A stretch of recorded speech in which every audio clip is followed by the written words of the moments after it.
Morning दोस्तों। Payment and type of payment ये civil engineering का टॉपिक है, ठीक है। और इसको हम पढ़ेंगे, थोड़ा इसका बेसिक समझेंगे कौन सी हम पेमेंट मतलब ये है जो हमारे रोड बनते हैं उनके ऊपर जो लेयर होते हैं, किस किस टाइप की पेमेंट होती है, पे किया जाता है, ले किया जाता है, लेयर डाली जाती है, कौन कौन तरह के मटेरियल होते हैं वहाँ पे, ठीक है। जो रोड तैयार होता है उसका नीचे से लेके ऊपर तक क्या मटेरियल यूज़ होता है, कौन कौन सी लेयर यूज़ होती हैं, इसमें बताया गया है, ठीक है। एक सिंपल लैंग्वेज में तो यही चीज़ है कि हमारे कितने तरह के रोड बनते हैं भाई। एक मसाले का होता है, एक तारगोल का रोड होता है, जो हम सिंपल लैंग्वेज में बोलते हैं, ठीक है। तो उसको एक इंजीनियरिंग टर्म में कैसे डिफाइन किया गया है वो चीज़ें हैं, ठीक है। तो हम फटाफट देख लेते हैं इस चीज़ को, हमारे एग्ज़ाम के लिए भी इम्पोर्टेंट है ये पॉइंट। तो पेमेंट क्या होती है? Payment is one type of hard surface, okay, made from durable surface material, ठीक है जी।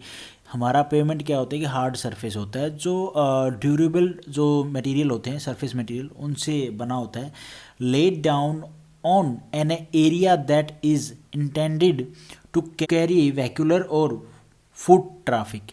अब इन सिंपल लैंग्वेज ये है कि वो हमारा जो ले डाउन जो सरफेस मटेरियल है वो हमारे व्हीकल्स, हमारे फुट ट्रैफिक है, ठीक है, उनके जो टायर है उनका लोड है जो वो कैरी करता है, ठीक है।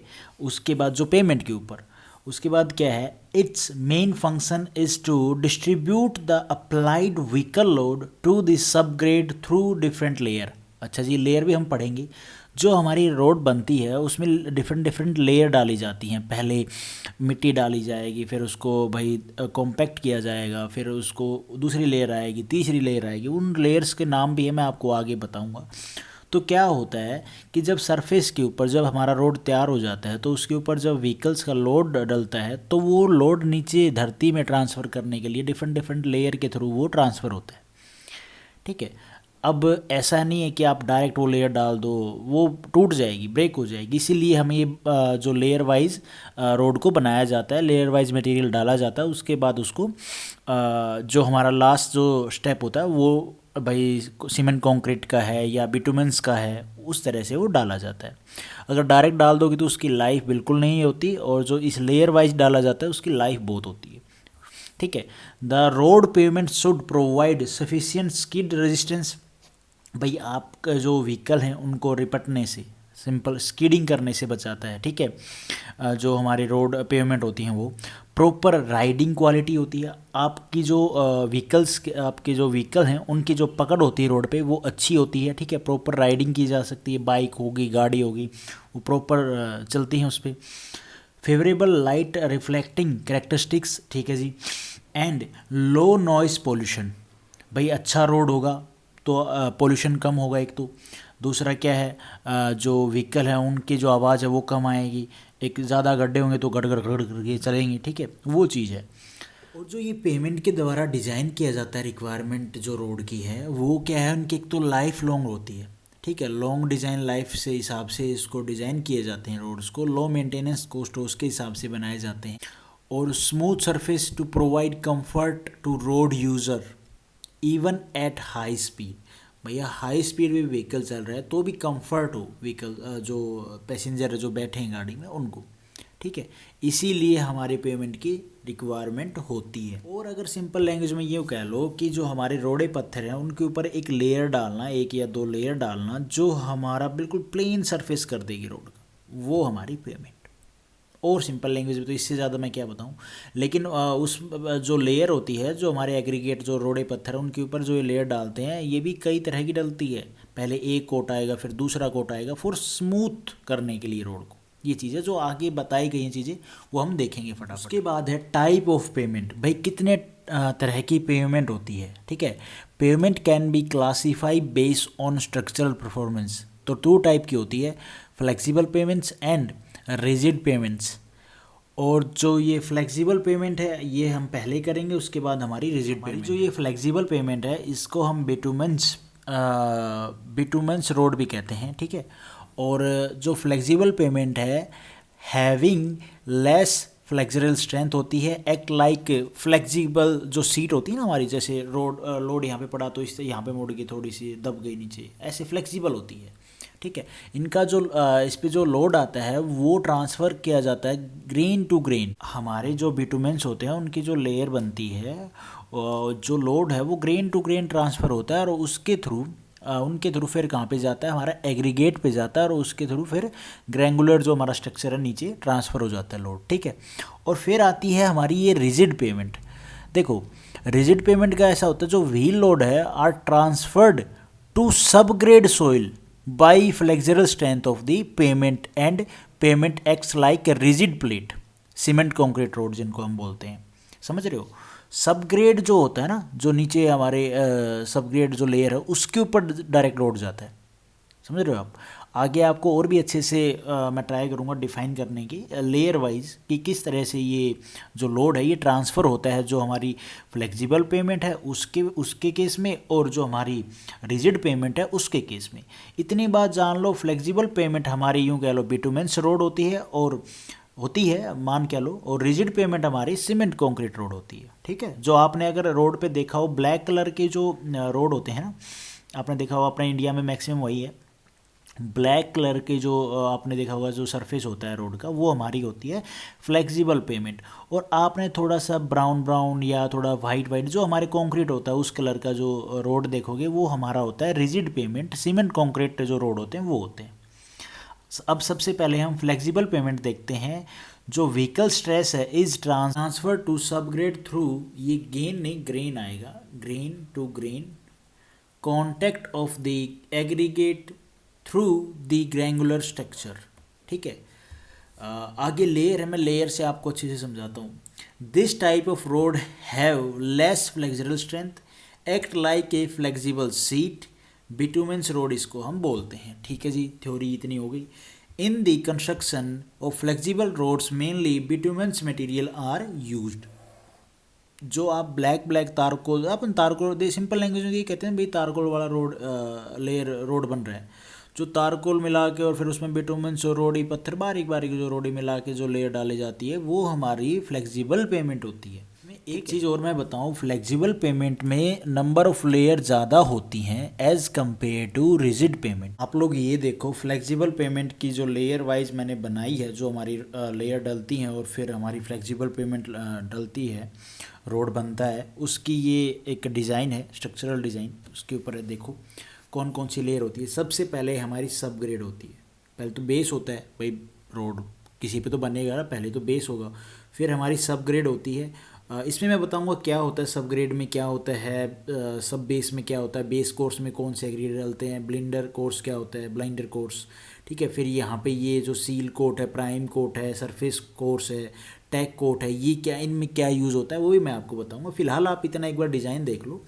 सब ग्रेड 150 टू 300 mm, सब बेस 100 से 300 mm और बेस कोर से 100 टू 300 mm। ये लेयर का डिस्टेंस, इस लेयर की जो विड्थ है, ठीक है, जो हाइट है वो बताई गई है, ये एग्ज़ाम में पूछी जाती है, ऐसी बात नहीं है।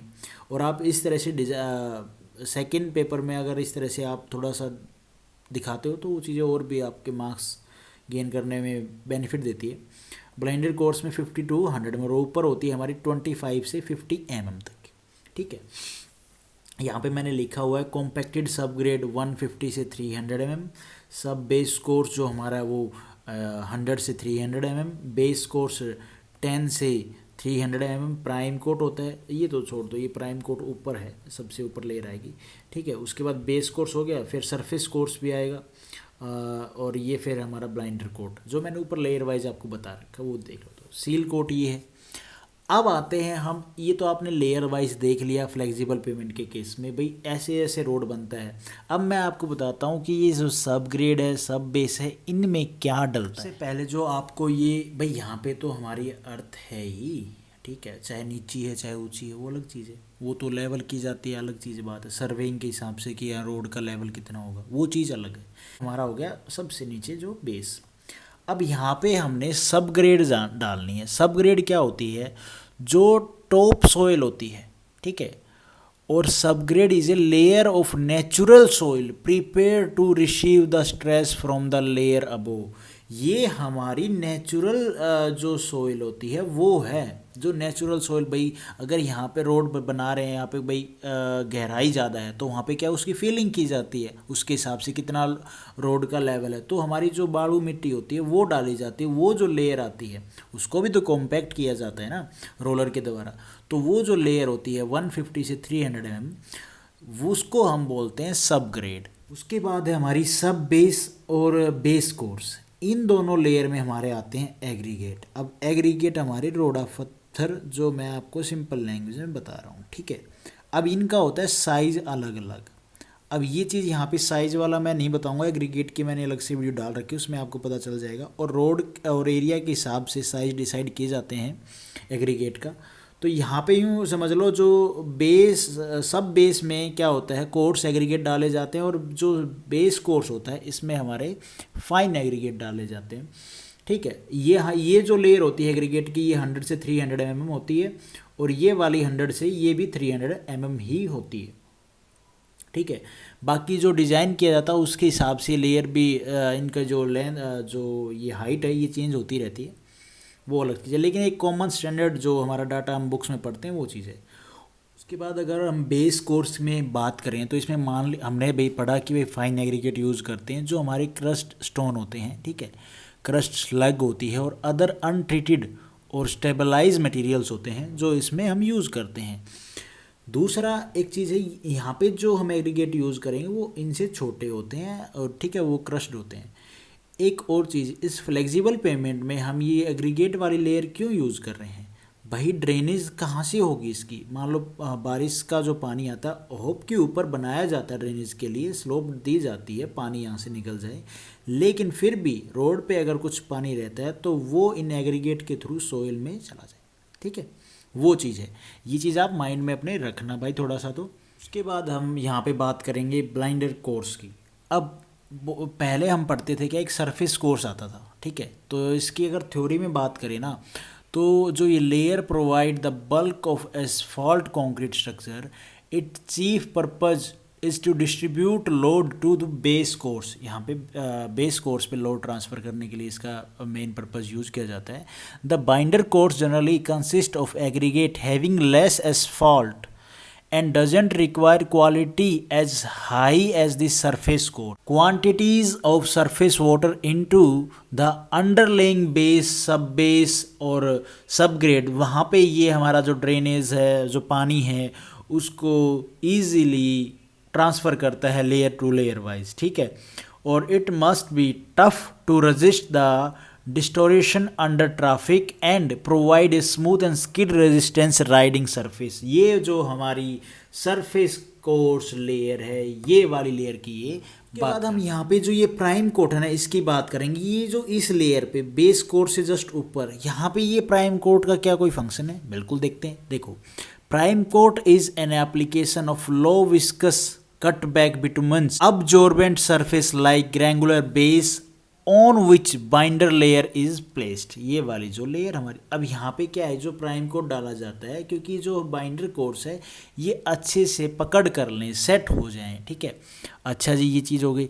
It provide bonding between two layer unlike tack coat. Prime coat penetrates into layer below, plug the voids and form a watertight surface। समझ रहे हो? सिंपल सी बात है। ये चीज़ समझ लो कि जो हमारा बेस कोर्स है उसके ऊपर हम जो बाइंडर कोर्स डालते हैं उससे पहले एक प्राइम कोट मारते हैं, जिसके कारण क्या होता है, इन दोनों लेयर में जो हमारे मटेरियल यूज़ कर रहे हैं उनकी पकड़ अच्छी हो जाती है, ठीक है। ये चीज़ बता रहा है यहाँ पे सिंपल लैंग्वेज में, जो मुझे समझ में आई। उसके बाद आते हैं हम ये जो बाइंडर कोर्स के ऊपर एक टैग कोट डालते हैं, जो हमारी सरफेस कोर्स से पहले और बाइंडर कोर्स के ऊपर बीच में होती है, जो इन दोनों लेयर्स को क्या करती है, जोड़ने का काम करती है। सुन लो भाई, tack coat is a very tight application of asphalt, usually asphalt emulsion diluted with water, ठीक है जी। It provide proper bonding between two layer of binder course and must be thin, okay, uniformly cover the entire surface and set very fast। ये जो हमारी simple सी चीज़ है, ये जो tag coat मारते हैं ये एक तो बहुत पतली होती है और ये जो फास्ट है मतलब सेट जल्दी हो जाती है, बाइनरी कोर्स के ऊपर डालते ही फटाफट सेट हो जाएगी और फिर हम सरफेस कोर्स डाल सकते हैं। और इन दोनों लेयर को जोड़ने का काम करती है हमारी कौन सी, tack coat. As simple as यही बात है। उसके बाद हम आते हैं सील कोट पे, जो हमारी सरफेस कोर्स के ऊपर यूज़ की गई है, जो हमारी टॉप लेयर है उसके ऊपर यूज़ की गई है स्मूथनिंग के लिए कह लो। Seal coat is a thin surface treatment use to water proof the surface and provide skid resistance. एक तो ये भाई स्किडिंग ना हो उससे बचाती है, और दूसरा क्या है, वाटर प्रूफ लेयर हो। ठीक है, जो हमारा पानी आए वो हमारा यहाँ से बह के यहाँ पे चला जाए, ज़्यादा इसमें ना घुसे, वरना तो फिर या फिर दिक्कत हो जाएगी, ज़्यादा बारिश हो जाएगी तब। ठीक है, तो क्या है, ये एक वाटर प्रूफिंग का काम करती है। पानी गिरा और ज़्यादा पानी गिरते वो इधर चला जाएगा, यहाँ हमारी ड्रेनेज के लिए बनाए जाते हैं और वो पानी यहाँ पे चला जाता है। अगर ये नहीं हुई तो दिक्कत हो जाएगी, पानी हमारा सारा यहाँ पे ट्रांसफ़र होगा और जिसकी वजह से हमारे क्या हो जाएंगी, दरारें पड़ जाएंगी। आपने पहले वाले रोड्स में देखा होगा, उनमें हमारे जो फ्लेक्सिबल पेमेंट थे उनमें यही ज़्यादा दिक्कत होती थी, क्योंकि हमारी जो सील कोट है वो बहुत कम अच्छे से यूज़ की जाती थी। ये हमारी कोट मारने भूल जाते थे जो इंजीनियर थे, पैसा खा जाती थी गवर्नमेंट, जिसकी वजह से रोडों में दरारें पड़ जाती थी। पानी गिरते ही वो सारा पानी इनमें जाता था, जिसकी वजह से दरारें पड़ती थी। यही था मेन रीज़न रोड टूटने का। ठीक है, मैंने आपको सिंपल लैंग्वेज में रोड कैसे बनता है फ्लेक्सिबल पेमेंट वाला वो बताया है। होप आपको ये समझ में आया होगा। उसके बाद हम देखते हैं टाइप्स ऑफ फ्लेक्सिबल पेमेंट। देखो टाइप बताए गए हैं, ये एक बार देख लो इनका डिटेल में। मैं थ्योरी पार्ट फिर भी यहाँ पे आपको बता देता हूँ, लेकिन इनका इतना हमें मतलब एग्ज़ाम में मुझे नहीं लगता इतना ज़्यादा पूछा जाता है, लेकिन फिर भी हम इनके ऊपर थोड़ा सा बात कर लेते हैं। सबसे पहले है कन्वेंशनल लेयर्ड फ्लेक्सिबल पेमेंट, उसके बाद है फुल डेप्थ एसफॉल्ट पेमेंट, उसके बाद है contained rock asphalt mat CRAM layer. ठीक है, ये 3 टाइप हैं फ्लेक्सिबल पेमेंट के। और इनमें क्या होता है, सबसे पहले में क्या बताया गया थ्योरी पार्ट में, conventional flexible pavement are layered system with high quality expensive material are place in the top where stress are high. देखो जहाँ पे लोड ज़्यादा होता है व्हीकल्स का, वहाँ पे इस लेयर को यूज़ करते हैं, क्योंकि यहाँ पे अच्छे और भी हाई क्वालिटी के मटेरियल, एक्सपेंसिव मटेरियल यूज़ किए जाते हैं, प्लेस किए जाते हैं हमारी जो लेयर्ड है उसमें। ठीक है, where stress are high and low quality cheap material are place in lower layer. जो थोड़े से कम क्वालिटी के होते हैं, चीप होते हैं, वो लोअर लेयर में हम यूज़ करते हैं। ये जो लेयर होती है ना, ये डिवाइड करती हैं। जब बजट भाई किसी रोड बनाने के लिए इतने पैसे अमाउंट हुए हैं, फिर ये देखा जाता है ये रोड कितना बिजी रहेगा, यहाँ पे किस तरह के व्हीकल चलेंगे, उसके हिसाब से सब डिज़ाइन की जाते हैं, उसके हिसाब से ये type of flexible pavement use की जाती हैं। ठीक है, तो ये मैंने आपको बता दिया यहाँ पे किस तरह के मटेरियल यूज़ किए जाएंगे। जो लोअर में है लेयर, उनमें थोड़े से कम क्वालिटी के cheap material are place in the lower layer. उसके बाद आती है फुल डेप्थ एसफॉल्ट पेमेंट। इसमें क्या होता है, are constructed by placing bituminous layer directly on the soil subgrade. भैया मैंने आपको लेयर बताई ना, सोयल जो सबग्रेड थी उसके ऊपर बिटुमेंस डाल देते हैं direct. This is more suitable when there is a high traffic and local material are not available. ठीक है भाई, ट्रैफिक ज़्यादा हाई है और लोकल जो मटेरियल है वो अवेलेबल नहीं है, तो वहाँ पे हम इसका लेयर का यूज़ करते हैं। Contain rock asphalt mat CRAM, ये कौन सी होती है, are constructed by placing dense open graded aggregate layer in between 2 asphalt layer. Modified dense graded asphalt concrete is placed above the subgraded will significantly reduce the vertical compressive strain on soil subgrade and protect from surface water. ये थी theory part. Simple सी चीज़ ये समझ लो कि यहाँ पे dense और open graded aggregate जो layer है वो यूज़ की जाती है बिटवीन 2 asphalt लेयर, ये बात बोल रहे हैं। तो यहाँ पे इनके बारे में ज़्यादा आपको फोकस करने की ज़रूरत नहीं है, मेन तो था जो मैंने आपको ऊपर बताया, लेकिन फिर भी आप इनके बारे में इतना बताया, ये भी चीज़ थोड़ा देख लोगे तो भी हो जाएगा आराम से। उसके बाद हम रिजिड पेमेंट्स देखते हैं। तो इसकी थ्योरी पार्ट में डेफिनेशन क्या है, rigid pavements are cable to transfer, यहाँ पे केबल नहीं आएगा, एबल टू ट्रांसफ़र आएगा। रिजिड पेमेंट्स आर एबल, ये एबल आएगा I think, able to transfer wheel load to a wider area as it has good flexural strength. In rigid pavement, there Not many layers of material as in the case of flexible payment. जो road होते हैं उनमें क्या है कि जो coat होती है वो यूज़ नहीं होती है, बाइंडर्स यूज़ नहीं होते हैं, ठीक है। Direct cement concrete base course पे डाल दिया जाता है। तो आगे देखते हैं इसमें क्या बताया गया। In rigid directly place on a well compacted sub grade. सुन लिया भाई, ये कह रहा है कि वेल अच्छे से कॉम्पैक्ट किया हुआ सब ग्रेड के ऊपर हम डायरेक्टली प्लेस करते हैं कंक्रीट को, और on a single layer of granular or stabilized material, ठीक है जी। As there is only a single layer between the concrete and the sub grade, this layer can be called a base or sub base course. देखो ऐसा है, हाँ, base or sub base course का जो height होती है layer की वो कितनी होती है, 100 से और 300 तक होती है। और इसके ऊपर डायरेक्ट जो पोर्टलैंड सीमेंट कंक्रीट है वो डाला जाता है 150 to 300 ठीक है जी। अब इनके बीच में कोई और तो लेयर डाली नहीं, ना बाइंडर्स डाला, ना कोई कोट वगैरह किया भाई ये वाला कोट डालना है इसके लिए डालना, वो चीज़ तो हुई नहीं। तो ये एक मेन इसमें डिफरेंस है। उसके बाद इसने यही चीज़ बताई गई है, as there is only a single layer between the concrete and sub grade, this layer can be called base or sub base course. उसके बाद टाइप ऑफ रिजिड पेमेंट्स में क्या बताया गया है, सबसे पहले है jointed plane concrete payment JPCP, jointed reinforced concrete payment JRCP, continuous reinforced concrete payment CRCP, pre stress concrete payment PCP। तो भैया ये क्या होते हैं, इनको थोड़ा सा अगर थ्योरी पार्ट से समझें तो क्या चीज़ है। देखो भाई, जो जॉइंटेड प्लेन कंक्रीट पेमेंट है इसमें क्या होता है, are plain cement concrete pavements constructed with closely spaced contraction joints, double bar or aggregate interlock are normally used for load transfer across joints. They normally has a joint space 5 to 10 metre. एक चीज़ तो ये है, joint reinforced concrete pavement के क्या है theory part, although reinforcement do not improve the structural capacity significantly, they can drastically increase the joint space to 10 to 30 m metre में है ये। Double bar are required for load transfer and reinforcements help to keep the slab together even after cracks। यहाँ पे ये space की बात कर रहा है कि जो सीमेंट कंक्रीट रोड होते हैं, जैसे एक लेयर ये डाल दी तो यहाँ पे जो गैप होता है उसकी बात कर रहा है। ऐसे लेयर में यहाँ पे गैप होता है ताकि ये भाई डायरेक्ट जॉइंट होगी तो मान लो जो अर्थक्वेक वगैरह है उसे टूटे ना, ठीक है। गैप होगा तो थोड़ा सा जो बॉन्ड है, जो स्ट्रेंथ है रोड की वो अच्छी रहती है, ये बात बोल रहा है यहाँ पे जो जॉइंट है वो। उसके बाद है कॉन्टिन्यूस रेनफोर्स कंक्रीट पेमेंट। इसमें क्या होता है कि complete elimination of joints are achieved by reinforcement, ये बात बोली गई इसमें, ठीक है। और प्री स्ट्रेस कंक्रीट पेमेंट आपको पता ही है।